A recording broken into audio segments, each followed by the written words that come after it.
Good morning. This is Dr. Hansa Das, and I welcome you to my channel History with Hansa. I have begun with a new series on prehistory, and I have already posted two videos on the Paleolithic age and the Mesolithic age. This video attempts to describe the rock-arted prehistoric times, which was particularly the main source of evidence for the Mesolithic period. But rock art or rock paintings have been very useful in constructing prehistory. That is why a separate video on them. Okay, so rock art basically represents man's aesthetic sense and expression, because on the rocks he was painting all those types of figures which were being used by him in daily life, the hunting scenes, the food gathering scenes. So these depict man's aesthetic sense and his sense of expression, and it is also a valuable source of information on the lives, beliefs and preoccupations of prehistoric hunter-gatherer communities, basically including paintings and engravings made on rock surface. Now, there are a number of rock art sites, a number of rock painting sites in India. The first one was discovered in 1867-68 by A. Carlyle on the walls and ceilings of rock shelters in district Mirzapur, Uttar Pradesh. And today we have more than 150 rock sites in India, which are spread all over India from Himalayas in the north to Kerala in the south. And of all the sites, Bhimbetka is the site which has the largest number of rock paintings in India, comprising about 600 painted rocks. However, the major concentration of the rock art sites is in Madhya Pradesh and central Uttar Pradesh and South Mirzapur region. The line drawings are found at Chilas in Gilgit Karakoram area, in Ladakh, Burzaham in Kashmir, Kopugalu and Sangankallu in Karnataka. And so far as chronology is concerned, so the chronology is fixed on the basis of the subject matter, style, and nature of stone tools discovered at the site. And we have the opinion of a number of scholars here. According to V.S. Vakankar, the paintings at Bhimbetka were the earliest, and they could be dated to the Upper Paleolithic period. Upper Paleolithic period, when also man was basically a hunter and a food gatherer only. According to Matpal, Olchin, and Chakravarti, the earliest paintings are those which depict only animals or men in hunting and gathering activities, and these could be traced to the Mesolithic period going back to 8000 BC and also to the Upper Paleolithic period. So whatever rock art sites we have, they mostly belong to the Upper Paleolithic period and the Mesolithic period. Now it is important to discuss the subject matter of the rock paintings, because based on the subject matter they painted figures on the rocks. So it is broadly, Indian rock art is divided broadly into three phases. The first one is prehistoric Upper Paleolithic Mesolithic phase, dominated by wild animals and hunting gathering scenes. So the wild animals and hunting gathering scenes were the main subject matter of the prehistoric Upper Paleolithic Mesolithic phase. The second one is transitional Neolithic Chalcolithic phase, in which, of course, we find depicted domesticated animals and agriculture related activities.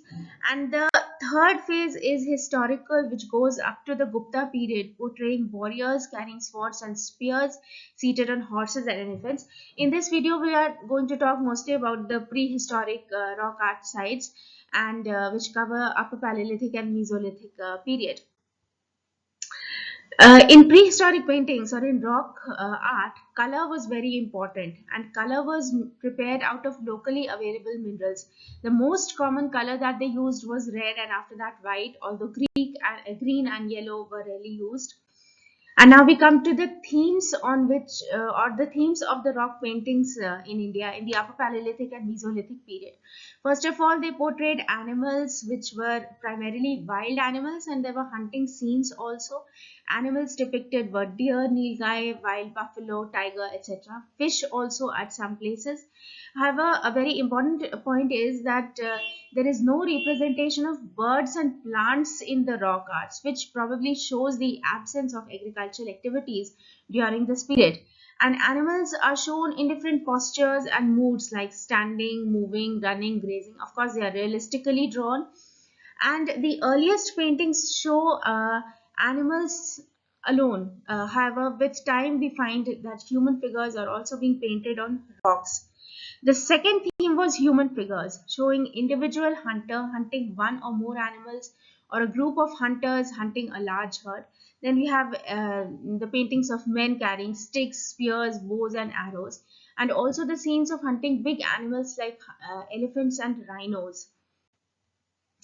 The third theme was family groups and their related activities. For example, at Bhimbetka, we find the scene of a child burial, which is being mowed by males and females. Then we have a picture depicting a man, woman, and a child, which obviously talks of some kind of a family system or family group.